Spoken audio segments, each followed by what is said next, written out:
सभी को राम राम। नमस्कार। मैं हूं पी.के. अग्रवाल। आप देख रहे हैं ट्रुथ प्लस। साथियों, आज चर्चा करेंगे जीएसटी 2.0 पर। आप जानते हैं 2017 में मोदी सरकार जीएसटी लेकर आई और उस समय भी काफ़ी बवाल हुआ था। विपक्ष ने विरोध भी किया था, लेकिन वो लागू हो गया था। अब मोदी सरकार ने लगभग 8 साल के बाद जीएसटी की दरें कम की हैं, जिस पर विपक्ष फिर राजनीति कर रहा है। हालांकि विपक्ष का काम राजनीति करना है, मुझे उस पर कोई नहीं है, वो भी राजनीति करेंगे ही करेंगे। लेकिन एक बीजेपी समर्थक होने के नाते, प्रधानमंत्री मोदी का प्रशंसक होने के नाते मुझे लगा मुझे भी आपके सामने अपनी बात रख देनी चाहिए, और जो बात विपक्ष नहीं बता रहा है वो मुझे आपको बतानी चाहिए। तो शुरुआत करते हैं।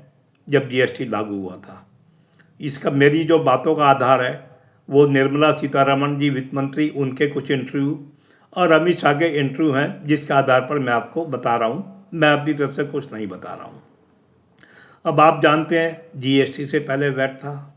अब जीएसटी में जो भी प्रस्ताव पास होते हैं वो आमतौर से सर्वसम्मति से होते हैं, यानी चाहे केंद्र सरकार लाए चाहे राज्य सरकार लाए, पास तभी होंगे जब जो सब चाहेंगे। इसमें सभी राज्य सरकारों के वित्त मंत्री शामिल होते हैं। तो अब जीएसटी में प्रश्न यह है, जीएसटी में दरें कैसे निर्धारित हुई थी जब 2017 में आया था, ये मैं आपको निर्मला जी के इंटरव्यू के आधार पर बता रहा हूँ। अब पहले वैट की दरें थी जो 4 से लेकर 20, 25, 30%, लग्जरी आइटम के 40% टैक्स, जैसे कारों में 40% भी था, अलग अलग दरें थी। अब मोदी सरकार वैट की 4 मुख्य दरें लेकर आई, 5%, 12%, 18% और लग्जरी आइटम मान के चले आप 28%, और सेस अलग से। अब मोदी सरकार ने दरें कैसे निर्धारित करी?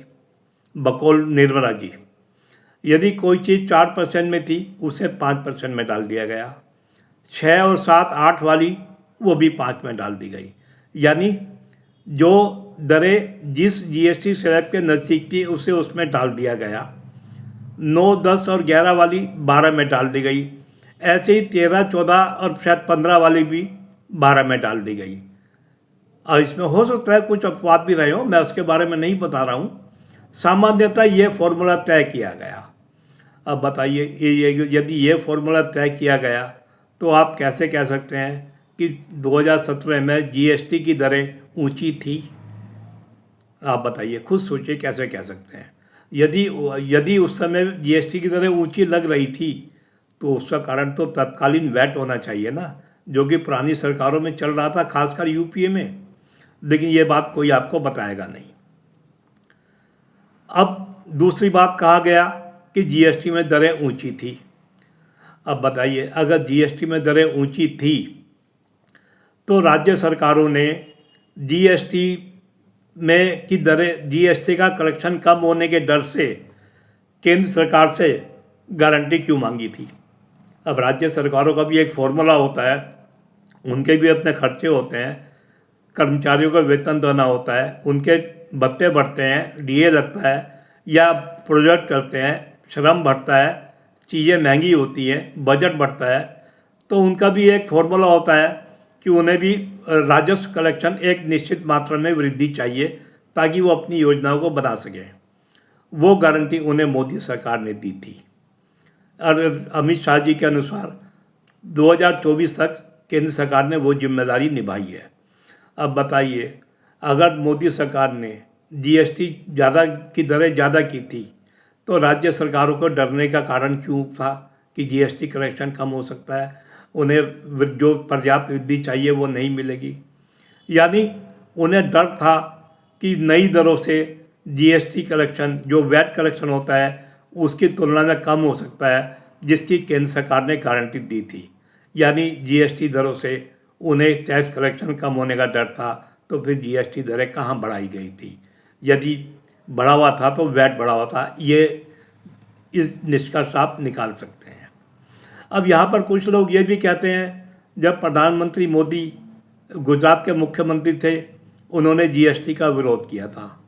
यहाँ पर मैं शाह जी का एक इंटरव्यू में सवाल का जवाब आपके सामने दोहराऊंगा। उन्होंने कहा था हम लोग चाहते थे कि जीएसटी में जो राज्यों को नुकसान होने की संभावना हो, केंद्र उसकी गारंटी दे, तत्कालीन केंद्र यानी यूपीए सरकार। लेकिन यूपीए सरकार गारंटी नहीं देना चाहती थी, इसलिए हमने उस जीएसटी पर सहमति नहीं जताई, जो कि बाद में मोदी सरकार ने दी। ये तो एक पक्ष हो गया। अब 8 साल के बाद मोदी सरकार ने जीएसटी दरें कम की हैं और अनुमान है कि इससे राज्यों का और केंद्र का कलेक्शन कुछ कम होने की संभावना है। अब ये तो सही है, जब दरें कम होंगी कम होगा, इसमें कोई संदेह नहीं। तो अब ये इससे अब एक सवाल और भी उठाया जा रहा है कि केंद्र सरकार ने 8 साल तक ऊंची दरें लगाकर जीएसटी कलेक्शन लूटा है। शब्द भी ऐसे इस्तेमाल कर रहे हैं, लूटा है। अब रकम लूटी है, कितनी लूटी मैं तो नहीं जानता, लेकिन जो आंकड़े सामने आ रहे हैं, कोई कह रहा है केंद्र सरकार ने 55 लाख करोड़ लूटा है, कोई कह रहा है 125 लाख करोड़ लूटा है। अब रकम पे तो मैं नहीं जाऊंगा, लेकिन मैं ये बताऊंगा वो पैसा खर्च कहाँ हुआ होगा। ये मेरा अपना अनुमान है, ये कोई किसी इंटरव्यू के आधार पर नहीं है। भाई आप थोड़ा सा तुलना कर लीजिए इंफ्रास्ट्रक्चर की। यूपीए के समय 10 साल के बना है इंफ्रास्ट्रक्चर, अब मोदी सरकार में 11 साल में बना है इंफ्रास्ट्रक्चर। इसमें रोड भी है, रेलवे भी है, एयरपोर्ट भी हैं, मेडिकल कॉलेज, यूनिवर्सिटी, स्कूल भी हैं, और बाकी उच्च शिक्षण संस्थान वगैरह भी है, व्यावसायिक शिक्षण संस्थान भी हैं। अब जैसे मैं रोड की बात करूँगा, मोदी सरकार का दावा है उन्होंने पिछले करीब 11 साल में 1 लाख करोड़ एक्सप्रेसवे, हाईवे आदि बनाए हैं। अब मेरे पास यूपीए का कोई दावा नहीं है। मुझे इतना, जो मैं एक बार ढूंढने का प्रयास कर रहा था, जो वाजपेयी सरकार के समय में स्वर्णिम चतुर्भुज चारों महानगरों को जोड़ने वाला था, जो वाजपेयी सरकार घोषित करके गई थी, वो पूरा करते करते भी उन्हें 2012 निकल गया था। अब वो चारों सड़क जोड़ना, मुझे नहीं पता कितना कितना किलोमीटर बैठेगा। अगर वो 4 या 6 लेन भी होगा तो हो सकता है वो 30 से 40 हज़ार किलोमीटर रहा हो, लेन के हिसाब से नपाई होती है। तो वो करने में उन्हें 2012 लग गया था। अब उसके बाद उसके अलावा कितना बनाया मुझे नहीं पता। सड़कें बनी होंगी, मैं इससे मना नहीं करता, मैं कोई वो नहीं कर रहा। दूसरा आ जाते हैं रेलवे पर। मैं रेलवे के आंकड़े तो मेरे सामने आ गए। यूपीए के समय जिसमें नैरो गेज से ब्रॉड गेज, दोहरी लाइन, तीसरी लाइन, चौथी लाइन या नई लाइन, नई रेलवे लाइन, सब मिलाकर लगभग 14,000 किलोमीटर डाली गई थी। जबकि मोदी सरकार के 11 साल में लगभग ये आंकड़ा 35,000 किलोमीटर पहुंच गया है, यानी 2.5 गुना ज़्यादा। ध्यान रखें, मैं यूपीए के 10 साल और मोदी जी के 11 साल का आंकड़ा दे रहा हूँ। अब एयरपोर्ट पे आ जाते हैं। मैं तो पढ़ के हैरान हो गया। एक बार मैं देख रहा था विकिपीडिया, 2004 में वो देश में 85 एयरपोर्ट बता रहा था, अब 2014 में लगभग 74 या 75 बता रहा था। अब 10 कैसे कम हो गए, मैंने कोई गहराई से अध्ययन नहीं किया। 10 ये मेरी समझ में नहीं आया। यानी एयरपोर्ट नए बनाए नहीं बनाए, शायद नहीं बनाए, हो सकता है विस्तार की हो, नई बिल्डिंग बनी हो, मैं इस बारे में नहीं जानता, इन तरह की चीज़ें मिलती भी नहीं। लेकिन मोदी सरकार ने एयरपोर्ट का आंकड़ा 160 पहुंचा दिया। ये तो मैंने आपको वो दिखाया जो दिखाई देता है, वो इंफ्रास्ट्रक्चर, सड़क, रेल, एयरपोर्ट।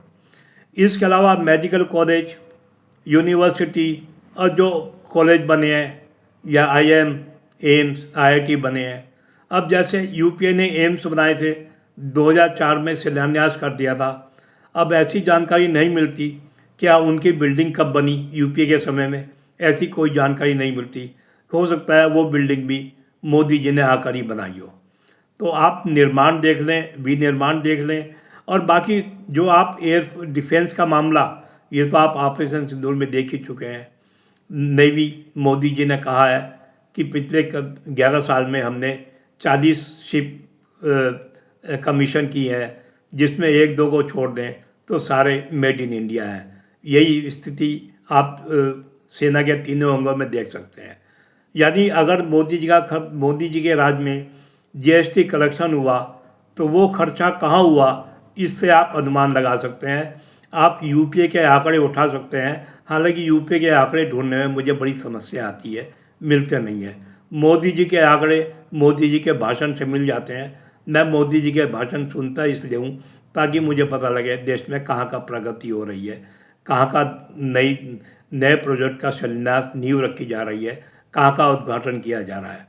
यूपीए के मुझे ऐसे भाषण नहीं मिले, मिलते तो तुलना हो सकती थी। तो साथियों, मैंने आपको वो बता दिया जो आपको विपक्ष नहीं बताएगा। मुझे विपक्षी राजनीति से कोई वो नहीं है, उनका काम राजनीति करना है, कटाक्ष करना है। लेकिन जो वो नहीं बता रहे, मोदी का प्रशंसक होने के नाते, बीजेपी का समर्थक होने के नाते मुझे लगा आपको ये बता देना चाहिए, तो मैं आपको सब बता रहा हूँ। तो वीडियो पसंद आए तो वीडियो को लाइक करें, शेयर करें, चैनल को सब्सक्राइब करें। फिर मिलते हैं अगले वीडियो में, तब तक के लिए धन्यवाद।